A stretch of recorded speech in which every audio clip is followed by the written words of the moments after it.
Hello friends, welcome to learn with Surya ಚಾನಲ್ಗೆ ಸ್ವಾಗತ. ಈ ವಿಡಿಯೋ ನೋಡಿ ನಿಮ್ಮ ಮನಸ್ಸಲ್ಲಿ ಒಂದು ಪ್ರಶ್ನೆ ಬರಬಹುದು. ಅವನಿಗೆ ಎಷ್ಟು ಟ್ಯಾಲೆಂಟ್ ಇದೆ, ಅವಳು ತುಂಬ ಸ್ಮಾರ್ಟ್ ಆಗಿದ್ದಾಳೆ, ಆದರೆ ಇವತ್ತಿನ ದಿನದಲ್ಲಿ ಅವರು ಎಲ್ಲಿದ್ದಾರೆ, ಯಾಕೆ ಯಶಸ್ಸು ಸಿಗಲಿಲ್ಲ? ನಾವು ಎಲ್ಲರೂ ನೋಡಿದ್ದೇವೆ. ನಮ್ಮ ಕ್ಲಾಸ್ ಟಾಪರ್ ಆಗಿರಬಹುದು, ಬೆಸ್ಟ್ ಸಿಂಗರ್ ಆಗಿರಬಹುದು, ಎಕ್ಸಲೆಂಟ್ ಕ್ರಿಕೆಟರ್ ಆಗಿರಬಹುದು, ಬ್ರಿಲಿಯಂಟ್ ಸ್ಪೀಕರ್ ಆಗಿರಬಹುದು. ಆದರೆ ಇವತ್ತು ಎವರೇಜ್ ಲೈಫ್, ಫ್ರಸ್ಟ್ರೇಷನ್ ಮತ್ತು ಕನ್ಫ್ಯೂಷನ್ನಲ್ಲಿ ಅವರು ಇದ್ದಾರೆ. ಅದಕ್ಕೆ ಕಾರಣ ಏನು? ಇವತ್ತು ನಾವು ತುಂಬ ಡೀಪಾಗಿ ನೋಡೋಣ. ಟ್ಯಾಲೆಂಟ್ ಇದ್ದರೂ ಯಾಕೆ ಸೋಲು ಬರುತ್ತೆ ಮತ್ತು ನೀವು ಆ ತಪ್ಪು ಮಾಡ್ತಾ ಇದ್ದೀರಾ?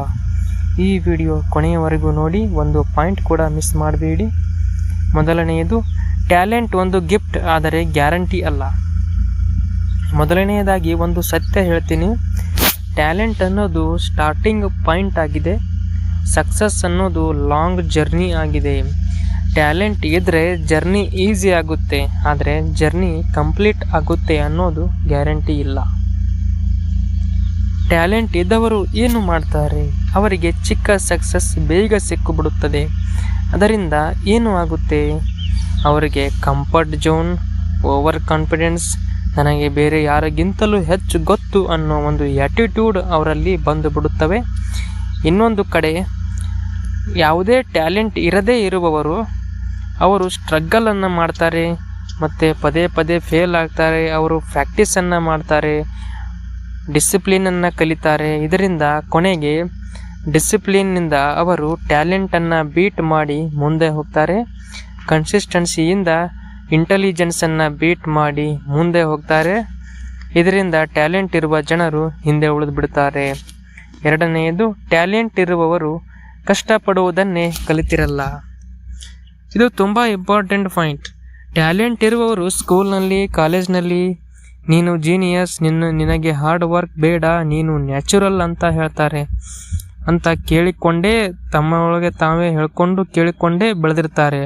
ಆದರೆ ಲೈಫ್ ಯಾವಾಗ ರಿಯಲ್ ಟೆಸ್ಟ್ ಅನ್ನೋದನ್ನು ಕೊಡುತ್ತೋ ಆವಾಗ ಅದರಲ್ಲಿ ಅವರು ಯಾವಾಗ ಮೊದಲ ಬಾರಿಗೆ ಫೇಲ್ ಆಗ್ತಾರೋ, ಮೊದಲ ಬಾರಿಗೆ ರಿಜೆಕ್ಷನ್ ಆಗ್ತಾರೋ, ಮೊದಲ ಬಾರಿಗೆ ಇನ್ಸಲ್ಟ್ ಆಗ್ತಾರೋ, ಅಷ್ಟರಲ್ಲಿ ಅವರಿಗೆ ಟ್ಯಾಲೆಂಟ್ ಅನ್ನೋದು ಸಾಕಾಗೋದಿಲ್ಲ. ಅಲ್ಲಿ ಬೇಕಾಗಿರೋದು ಪೇಷನ್ಸ್ ಬೇಕು, ಎಮೋಷನಲ್ ಸ್ಟ್ರೆಂತ್ ಬೇಕು, ಫೇಲ್ಯೂರನ್ನು ಹ್ಯಾಂಡಲ್ ಮಾಡುವಂಥ ಕೆಪ್ಯಾಸಿಟಿ ಅವರಿಗಿರಬೇಕು. ಟ್ಯಾಲೆಂಟ್ ಇರುವವರು ಅಲ್ಲಿ ಬ್ರೇಕ್ ಆಗ್ತಾರೆ. ಅದಕ್ಕಿಂತ ಡೇಂಜರಸ್ ಏನು ಗೊತ್ತಾ? ಫೇಲ್ ಆದಾಗ ಟ್ಯಾಲೆಂಟ್ ಇರುವವರು ತಮ್ಮ ಮೇಲೆ ಡೌಟನ್ನು ಇಟ್ಕೋತಾರೆ, ಡೌಟನ್ನು ಶುರು ಮಾಡ್ಕೋತಾರೆ. ನಾನು ಸ್ಪೆಷಲ್ ಅಲ್ಲವೇ, ನಾನು ಫೇಲ್ ಆಗಬೇಕಾದ್ದೇ, ನನ್ನ ಗೇಮ್ ಇಲ್ಲಿಗೆ ಮುಗೀತು ಅಂತ ಅಂದ್ಕೊಂಡ್ಬಿಡ್ತಾರೆ. ಆದರೆ ಸತ್ಯ ಅದಲ್ಲ. ಮೂರನೆಯದು, ಫೋಕಸ್ ಇಲ್ಲದ ಟ್ಯಾಲೆಂಟ್ ಅನ್ನೋದು ಜೀರೋ ಇದ್ದ ಹಾಗೆ. ಟ್ಯಾಲೆಂಟ್ ಇರುವವರಿಗೆ ಒಂದು ಪ್ರಾಬ್ಲಮ್ ಇದೆ. Too many options. ಸಿಂಗರ್ ಆಗಿರಬಹುದು, ಆ್ಯಕ್ಟರ್ ಕೂಡ, ಬಿಸ್ನೆಸ್ ಮ್ಯಾನ್ ಕೂಡ, ಅಥವಾ ಸ್ಪೀಕರ್ ಕೂಡ, ಎಲ್ಲವೂ ಟ್ರೈ ಮಾಡ್ತಾರೆ. ಆದರೆ ರಿಸಲ್ಟ್ ಅನ್ನೋದು ಅವರದು nothing completed, nothing mastered, everything half baked. ಅಂದರೆ ಯಾವುದೂ ಕೂಡ ಕಂಪ್ಲೀಟ್ ಆಗದೆ ಮಧ್ಯದಲ್ಲೇ ಉಳಿದು ಬಿಡುತ್ತದೆ. ಟ್ಯಾಲೆಂಟ್ ಅನ್ನೋದು ವಿತೌಟ್ ಫೋಕಸ್ ಆಗಿದ್ದರೆ ಆ ಪವರ್ಫುಲ್ ಇಂಜಿನ್ ವಿತೌಟ್ ಸ್ಟೇರಿಂಗ್. ಯಾವುದೇ ಇಂಜಿನ್ ಪವರ್ಫುಲ್ ಆಗಿದ್ದರೂ ಸಹ ಅದು ಸ್ಟೇರಿಂಗ್ ಇಲ್ದಿದ್ರೆ ಅದನ್ನು ಕಂಟ್ರೋಲ್ ಮಾಡೋದು ಅಸಾಧ್ಯ. ಇನ್ನೊಂದು ಕಡೆ ಒಬ್ಬ ಎವರೇಜ್ ಪರ್ಸನ್ ಒಂದು ಗೋಲನ್ನು ಇಟ್ಕೋತಾನೆ, ಒಂದೇ ಡೈರೆಕ್ಷನ್ನಲ್ಲಿ ಸಾಗ್ತಾನೆ ಮತ್ತು ಒಂದೇ ಒಂದು ಅಬ್ಸೆಷನನ್ನು ಇಟ್ಟುಕೊಂಡು ಅವನು ಸಾಗ್ತಾನೆ. ಅವನು ಸ್ಲೋ ಆಗಿರಬಹುದು, ಆದರೆ ಸ್ಟಾಪ್ ಆಗಲ್ಲ. ಸಕ್ಸಸ್ ಅನ್ನೋದು loves obsession, not a talent. ಟ್ಯಾಲೆಂಟನ್ನು ಅದು ಲವ್ ಮಾಡೋದಿಲ್ಲ. ಸಕ್ಸಸ್ ಅನ್ನೋದು ಅಬ್ಸೆಷನನ್ನು ಬೆನ್ನಟ್ಟುತ್ತದೆ. ನಾಲ್ಕನೆಯದು, ಈಗೋ ಮತ್ತು ಕಂಪ್ಯಾರಿಸನ್. ಟ್ಯಾಲೆಂಟ್ ಇರುವವರು ಹೆಚ್ಚು ಸಫರ್ ಆಗೋದು ಇಲ್ಲಿ, ಅಂದರೆ ಈಗೋನಲ್ಲಿ ಮತ್ತು ಕಂಪ್ಯಾರಿಸನ್ನಲ್ಲಿ. ಈಗೋ ಅನ್ನೋದು ನಮ್ಮ ಟ್ಯಾಲೆಂಟನ್ನು ಕೊಲ್ಲುತ್ತದೆ. ನಾನು ಇವನಿಗಿಂತ ಬೆಟರ್, ನನಗೆ ಇದಕ್ಕಿಂತ ದೊಡ್ಡ ಸ್ಟೇಜ್ ಡಿಸರ್ವ್ ಆಗುತ್ತೆ ಅಂತ ಅಂದ್ಕೊಳ್ಳೋದು. ಆದರೆ ಲೈಫ್ ಕೇಳೋದು, ನೀನು ರೆಡಿ ಇದೆಯಾ, ನೀನು ಕನ್ಸಿಸ್ಟೆಂಟಿ ಇದೆಯಾ ಎಂಬುದನ್ನು ಲೈಫ್ ಅನ್ನೋದು ಜೀವನ ಕೇಳುತ್ತದೆ. ಟ್ಯಾಲೆಂಟ್ ಇರುವವರು ಕ್ರಿಟಿಸಿಸಮ್ ಅನ್ನು ಎಕ್ಸೆಪ್ಟ್ ಮಾಡಲ್ಲ.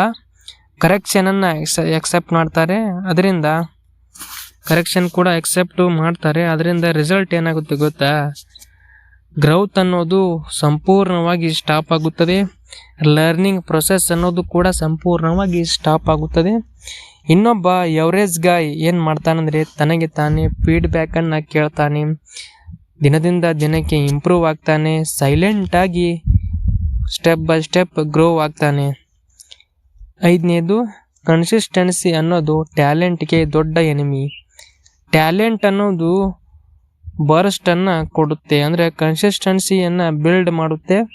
ಟ್ಯಾಲೆಂಟ್ ಮೂಡ್ ಮೇಲೆ ಡಿಪೆಂಡ್ ಆಗುತ್ತದೆ, ಕನ್ಸಿಸ್ಟೆನ್ಸಿ ಸಿಸ್ಟಮ್ ಮೇಲೆ ಡಿಪೆಂಡ್ ಆಗುತ್ತೆ. ಇದರಿಂದ ಟ್ಯಾಲೆಂಟ್ ಇರುವವರು ಹೇಳ್ತಾರೆ, ಇವತ್ತು ಮೂಡ್ ಇಲ್ಲ, ಇವತ್ತು ಇನ್ಸ್ಪಿರೇಷನ್ ಇಲ್ಲ, ಇವತ್ತು ಮಾಡೋಕ್ಕಾಗಲ್ಲ, ನೆಕ್ಸ್ಟ್ ಟೈಮ್ ಮಾಡೋಣ ಅಂತ ಅನ್ಕೊತಾರೆ. ಆದರೆ ಒಬ್ಬ ಎವರೇಜ್ ಗಾಯ್ ಏನು ಹೇಳ್ತಾನಂದರೆ, ಇವತ್ತು ಮಾಡಬೇಕು, ಹಾಗೇ ಮಾಡ್ತೀನಿ, ಈಗಲೇ ಮಾಡ್ತೀನಿ ಅಂತ ಅನ್ಕೋತಾನೆ.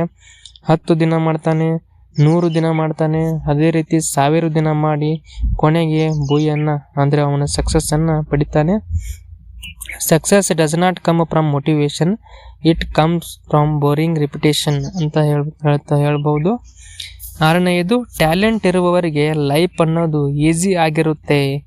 ಅದೇ ನಮ್ಮ ಪ್ರಾಬ್ಲಮ್, ಹಾಗೆ ಅಂದ್ಕೊಳ್ಳುವುದೇ ನಮ್ಮ ಪ್ರಾಬ್ಲಮ್. ಲೈಫ್ ಈಸಿ ಆಗಿದ್ದರೆ ಹಸಿವು ಕೂಡ ಕಡಿಮೆ ಇರ್ತಿತ್ತು, ಫೈರ್ ಕೂಡ ಕಡಿಮೆ ಆಗ್ತಿತ್ತು, ಡಿಸ್ಪ್ರೆಷನ್ ಕೂಡ ಕಡಿಮೆ ಆಗಿರ್ತಿತ್ತು. ಸಕ್ಸಸ್ ಬರೋದು ಯಾರಿಗೆ ಗೊತ್ತಾ? ಹಂಗರ್ ಇರುವವರಿಗೆ, ಅಂದರೆ ಸಕ್ಸಸ್ನ ಹಸಿವು ಇರುವವರಿಗೆ ಮಾತ್ರ ಸಕ್ಸಸ್ ಅನ್ನೋದು ಸಿಗೋದು. ನನಗೆ ಬೇರೆ ಆಪ್ಷನ್ ಇಲ್ಲ ಅನ್ನೋರಿಗೆ ಮಾತ್ರ ಸಕ್ಸಸ್ ಸಿಗುತ್ತೆ. ಟ್ಯಾಲೆಂಟ್ ಇರುವವರಿಗೆ ಬ್ಯಾಕಪ್ ಪ್ಲ್ಯಾನ್ಸ್ ಇರುತ್ತವೆ, ಸ್ಟ್ರಗಲರ್ಗೆ ಒಂದೇ ಒಂದು ಪ್ಲ್ಯಾನ್ ಇರುತ್ತೆ. ಅದಕ್ಕಾಗಿ ಓನ್ಲಿ ಒನ್ ಪ್ಲ್ಯಾನ್ ಅನ್ನೋದು ಒಟ್ಟೆ ಎಸ್ಕೇಪ್ ಆಗದಂಥ ಒಂದೇ ಒಂದು ಪ್ಲ್ಯಾನು, ಒಂದೇ ಡೈರೆಕ್ಷನಲ್ಲಿ ಸಾಗ್ತಿರ್ತಾನೆ ಸ್ಟ್ರಗ್ಲರ್. ಅದೇ ಡೇಂಜರಸ್ ಡಿಟರ್ಮಿನೇಷನ್ ಆಗಿದೆ. ಸ್ನೇಹಿತರೆ, ಟ್ಯಾಲೆಂಟ್ ಒಂದು ಬ್ಲೆಸ್ಸಿಂಗ್, ಆದರೆ ಡಿಸಿಪ್ಲಿನ್ ಇಲ್ಲದೆ ಟ್ಯಾಲೆಂಟ್ ಅನ್ನೋದು ಯೂಸ್ಲೆಸ್ ಆಗುತ್ತೆ. ಮೊದಲು ಡಿಸಿಪ್ಲಿನ್ ಅನ್ನೋದು ಇಂಪಾರ್ಟೆಂಟ್ ಆಗುತ್ತೆ. ಅದೇ ರೀತಿ ಫೋಕಸ್ ಇಲ್ಲದೆ ಟ್ಯಾಲೆಂಟೆಡ್ ಅನ್ನೋದು ವೇಸ್ಟೆಡ್ ಟ್ಯಾಲೆಂಟ್ ಆಗಿದೆ. ಫೋಕಸ್ ಅನ್ನೋದು ಇಂಪಾರ್ಟೆಂಟ್ ಆಗುತ್ತೆ. ಹ್ಯೂಮಿಲಿಟಿ ಇಲ್ಲದೆ ಟ್ಯಾಲೆಂಟ್ ಕೂಡ ಡಿಸ್ಟ್ರಾಯ್ಡ್ ಟ್ಯಾಲೆಂಟ್ ಆಗುತ್ತೆ, ನಾಶವಾಗುತ್ತೆ ಟ್ಯಾಲೆಂಟ್ ಅನ್ನೋದು. ಅದಕ್ಕೆ ಮೇನ್ ಹ್ಯೂಮಿಲಿಟಿ ಬೇಕಾಗುತ್ತೆ. ಇವತ್ತು ನೀವೇ ಟ್ಯಾಲೆಂಟ್ ಇರುವವರು ಅಂದರೆ ಈಗೋವನ್ನು ಬಿಟ್ಟು ಬಿಡಿ, ಕಂಫರ್ಟ್ ಝೋನನ್ನು ಬಿಟ್ಟು ಹೊರಬನ್ನಿ, ಕನ್ಸಿಸ್ಟೆನ್ಸಿಯನ್ನು ಹಿಡಿಯಿರಿ. ಟ್ಯಾಲೆಂಟ್ ನಿಮ್ಮನ್ನು ಸ್ಟಾರ್ಟ್ ಮಾಡಿಸಿದೆ, ಡಿಸಿಪ್ಲಿನ್ ನಿಮ್ಮನ್ನು ಫಿನಿಶ್ ಮಾಡಬೇಕು. ಈ ವಿಡಿಯೋ ನಿಮಗೆ ನಿಜ ಅನಿಸಿದರೆ, ನಿಜವನ್ನು ತೋರಿಸಿದರೆ ಲೈಕ್ ಮಾಡಿ, ಶೇರ್ ಮಾಡಿ, ಕಾಮೆಂಟ್ ಮಾಡಿ. ನಾನು ಕನ್ಸಿಸ್ಟೆನ್ಸಿ ಆಯ್ಕೆ ಮಾಡ್ತೀನಿ ಅಂತ ಕಮೆಂಟ್ ಮಾಡಿ. ನಿಮ್ಮ ಸಕ್ಸಸ್ ಸ್ಟೋರಿ ಇವತ್ತು ಟ್ಯಾಲೆಂಟ್ ಅಲ್ಲ, ನಿಮ್ಮ ಡಿಸಿಷನ್ ಮೇಲೆ ಡಿಪೆಂಡ್ ಆಗಿದೆ. ಥ್ಯಾಂಕ್ ಯು, ಧನ್ಯವಾದಗಳು. ನಿಮ್ಮ ಟೈಮ್, ನಿಮ್ಮ ಡ್ರೀಮನ್ನು ವೇಸ್ಟ್ ಮಾಡಬೇಡಿ. ಸರಿಯಾದ ಟೈಮನ್ನು ಸರಿಯಾದ ಟೈಮ್ಗೆ ಕೊಡಿ. Thank you for watching this